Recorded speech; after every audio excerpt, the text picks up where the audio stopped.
শিমলিপাড়ার ছেলে নরেন যাচ্ছে দক্ষিণেশ্বরে।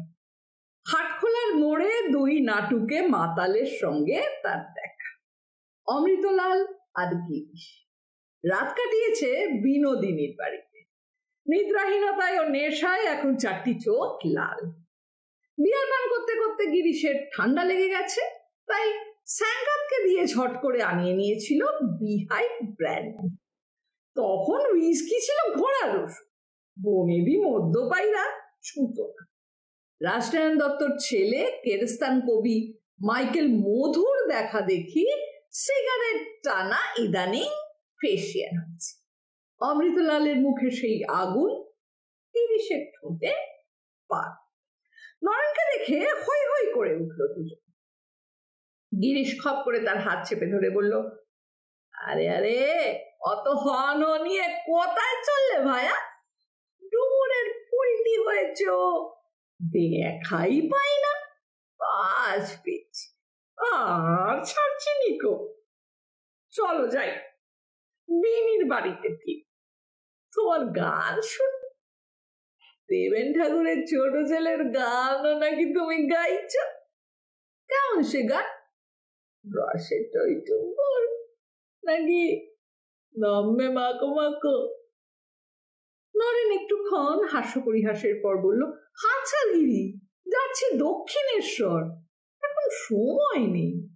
গিরিশ ঠোঁট উল্টে অবজ্ঞার সঙ্গে বলল, সেই পাগলা ভেঙে গেছে, সে তো কি দেয়? চাকরি দেবে? সংসারের অনটন জ্বালা যন্ত্রণা ঘুচায়? ওসব বুঝলো কি ঢের দেখেছি ভাই, ওসব ছাড়ো। সবাই অযথা বয়ে যেতে দিও না। নরেন রাগ করে বলল, তুই সারা স্টেজে মাগি নাচাস, তুই এসবের কি বুঝবি? গিরিশ প্রমত্ত কণ্ঠে বলল, কি আমি বুঝি না? চৈতন্যদেবের নামে পালা নামাচ্ছি, দেখবি কেমন ফাটাবো। ভক্তির বন্যা বইবে, অডিয়েন্স কান্নার সমুদ্রে ভাসবে। চল মহলা দেখবি, আজই তোকে আমরা চাই। নরেন বলল, তুই চল দক্ষিণেশ্বর, তোকেও আমরা চাই। গিরিশ নরেনকে টানছে বিনোদিনীর দিকে, মঞ্চের ফুটলাইটের দিকে।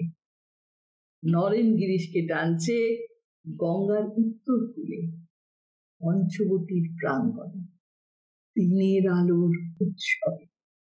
কেউ কারোর হাত ছাড়িয়ে নিচ্ছে না, তবু বিপরীত দিকে সমান টান।